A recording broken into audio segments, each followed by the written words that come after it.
करम ही किस्मत चैनल की तरफ से आप सबको ढेर सारी शुभकामनाएं। आज इस वीडियो में हम एक ऐसे टॉपिक पर बात करेंगे जिस चीज पर मैंने कविता लिखी है उसका नाम है माँ। और सत्य बताऊं, जब इस कविता को मैं लिख रहा था तब हाथों में हिम्मत नहीं रही, जज्बा नहीं रहा, हौसला नहीं रहा कि मैं उस कलम को पकड़ने की हिम्मत नहीं रही, उस कलम से लिखने की हिम्मत नहीं रही।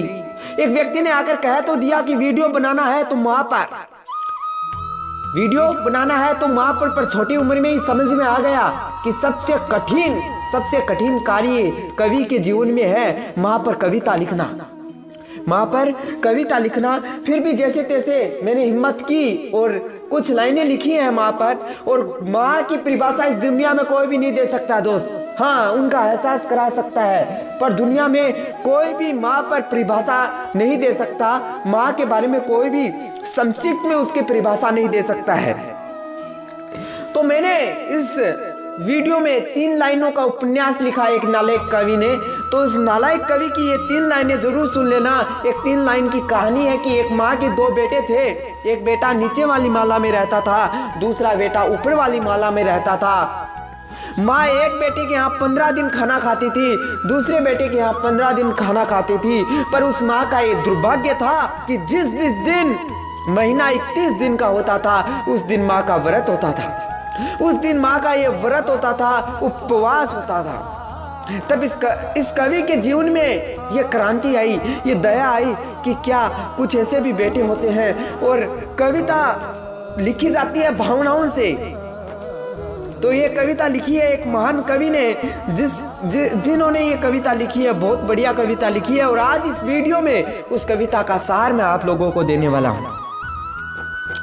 जिस तरह वो माँ 15 दिन एक बेटों के यहाँ खाना खाती थी, 15 दिन एक बेटे के यहाँ खाना खाती थी, वास्तव में उन बेटों को शर्म आनी चाहिए थी। तो माँ और मैं इस कविता बोलूं तो कविता के साथ साथ ढलिएगा, कविता के लाइनों के साथ साथ बहिएगा। आपको एहसास होगा कि आपकी माँ आपके पास है। और मैंने जब एक भिखारी से जाकर पूछा कि आप कितने गरीब हो, उन्होंने जवाब दिया, फिर मैं शॉक्ड हो गया कि भिखारी मैं नहीं, भिखारी वो लोग हैं जिनके यहाँ माँ नहीं है। मेरे पास तो मेरी माँ है। दुनिया का वो हर एक व्यक्ति भिखारी होता है जिसके पास माँ नहीं होती है, और दुनिया का वो हर एक व्यक्ति अमीर होता है जिसके पास माँ होती है। पर दुनिया का ऐसा कोई भी व्यक्ति नहीं जिसके पास माँ नहीं होती। दुनिया के हर व्यक्ति के पास माँ होती है, हर व्यक्ति के पास इर्द गिर्द होती है, फिजिकली नहीं तो मेंटली होती है, माँ तो होती है।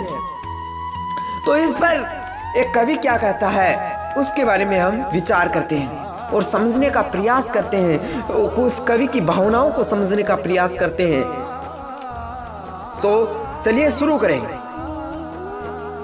माँ संवेदना है, भावना है, एहसास है। माँ जीवन के फूलों में खुशबू का वास है। माँ रोते हुए बच्चे का खुशनुमा पलना है। माँ मलथन में नदी या मीठा सा झरना है। माँ लोरी है, गीत है, प्यारी सी थाप है। माँ पूजा की थाली है, मंत्रों का जाप है। माँ आंखों का सिसकता हुआ किनारा है। माँ गालों पर पप्पी है और ममता की धारा है। माँ झुलसते दिलों में कोयल की बोली है। माँ मेहंदी है, कुमकुम है, सिंदूर है, रोली है। माँ कलम है, दवात है, स्याही है।